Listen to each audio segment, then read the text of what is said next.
This is the EVVA MCS, magnetic coated system, generation 1 lock. This will be a full pick and gut video with full disassembly. So it will be probably a long video, mostly because of that disassembly, but stay tuned, it will be worth it. This is fully pinned, as mentioned, all 8 rotors and all active, with a 1 active ball bearing, as well as all the active 12 passive ball bearings. Key works very well, as you can see. Once you withdraw the key, all the rotors are scrambled, so we will have maximum picking challenge here. The first order of business, you can see it is locked up, is to depress the ball bearing at the back, and we then go into a nice should go into a nice deep falset, just like that. And have my little magic shield here. This does clip onto the side, but I'll be integrating that into the tension wrench at some point later on. This is a prototype tool. Now we will get to the actual picking.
we are open.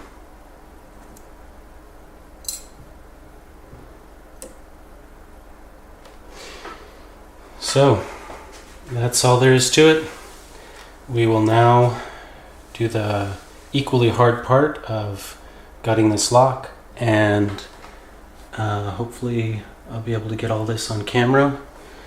My actual last attempt at this, my camera in fact overheated, so hopefully that same thing does not happen this time.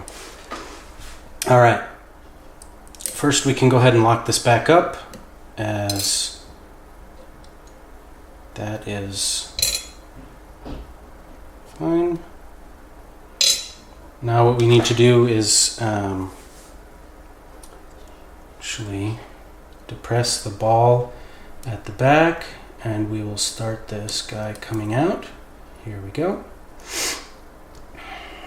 And challenge will be again. Oh, there goes one of my locks. That's fine.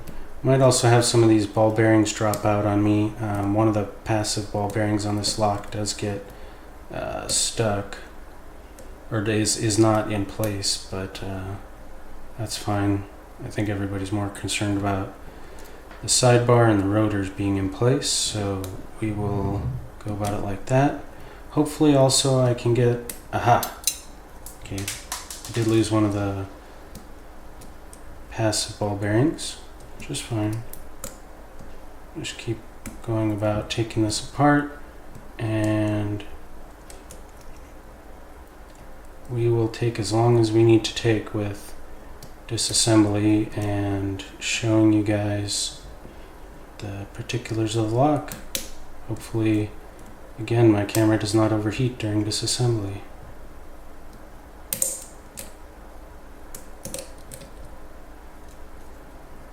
Alright, we are going pretty decently here. And there's the active ball bearing that just dropped, which is fine. You could see it was in place by just having to depress it. It's not a huge deal.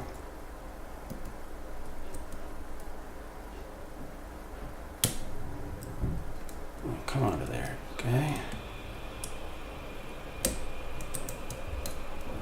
Sometimes have to... There we go. Alright. So I do have this guy out of there. And now let's go ahead and move him over to the pinning tray. So, keeping this guy in frame is the other challenge. Hopefully I can do this coordinated enough. Guess the thing that will make that a little easier is this. Alright. Let's put him down to my pinning tray.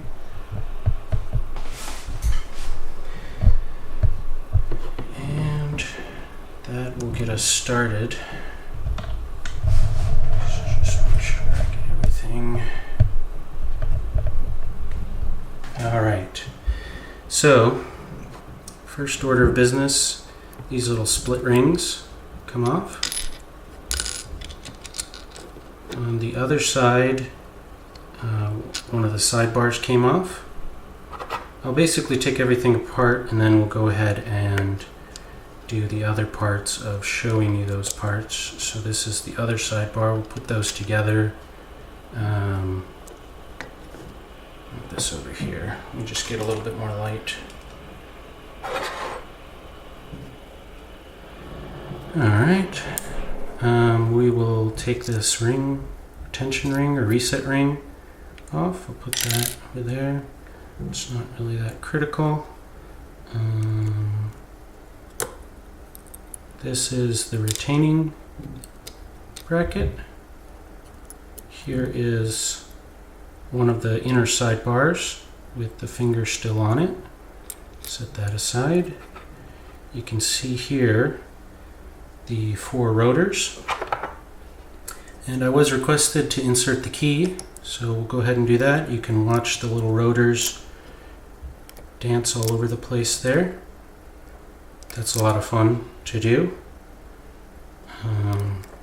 But we already knew that I could pick half of this lock, so now let's go ahead and take out these rotors.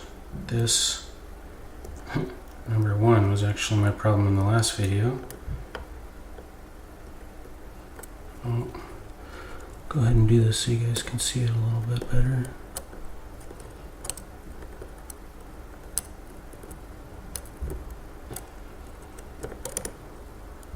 Yeah. Aha, there we go. So I will put him up there. Number two. I think I can put these in the slots next to each other. They do have some magnetic attraction, but I think these slots are far enough apart if I go like this. Now let's flip this core over and the other sidebar.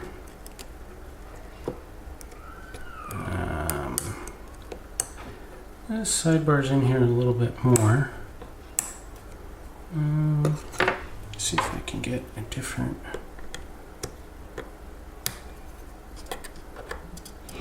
tool to pry this up.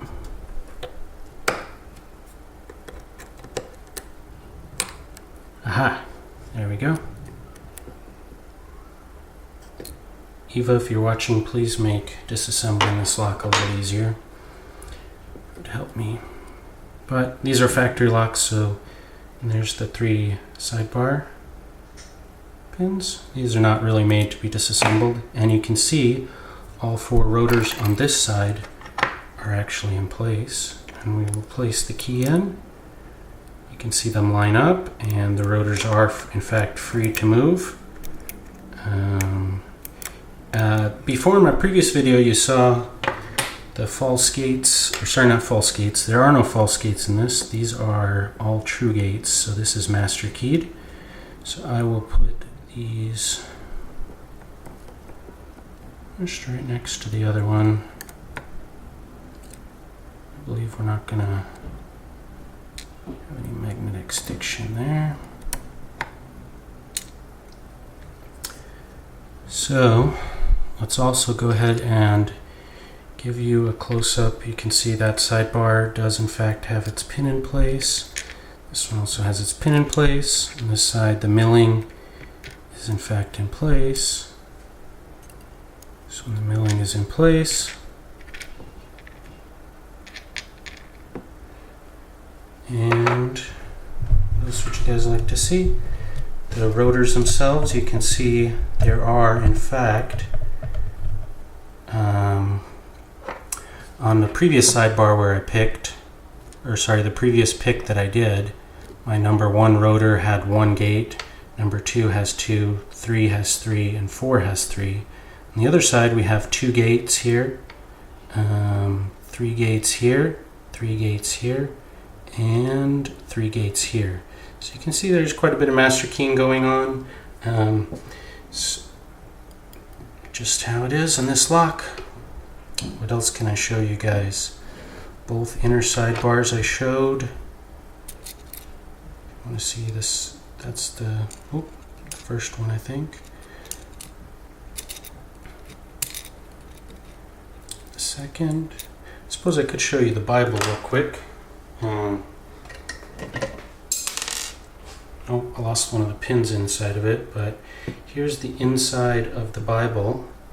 You can see that, can you see? There's a couple of those passive pins are inside there. There we go. So get that guy out. You can see there's still 2 of those passive pins inside. If focus, the last active pin has also fallen out, but again, this passive pinning is not really what people are probably so concerned about. All the milling is there inside the Bible. That matches up with the sidebar. And if you have any comments or questions, please put them below in the video. Hey everybody, Diggs here, and happy 4th of July. I'm dropping in at the end of this video just to do a couple of giveaways. We've got 2 basic little kits here, and then I'm going to give away a couple t-shirts too. If you didn't know, we made t-shirts to fundraise for our giveaways and the shipping of those giveaways, since they're so expensive. So what I've got here is a black mow tray and a patch, a couple stickers, and one of our basic sets from sparrowslockpicks.com. And then what you see over to the right is basically the exact same thing, except for we've got a red mow tray. So if you want to win one of those 2, all you have to do is type in the comments black or red. If you want to win the black one, type black. If you want to win the red one, type red. And that'll give you a shot at winning one of these. And we'll announce the winners on our next Mentorship Monday video. And then into the mix, we've got some of these t-shirts. Now, there's a caveat to this. Since I sold out most of the sizes, what we have left is small, medium, and extra large. So if you want one of those sizes, type shirt in the comments. And if you win, then we'll get your size and your address through email, like we do with all of our giveaways. So happy 4th, everybody. Enjoy.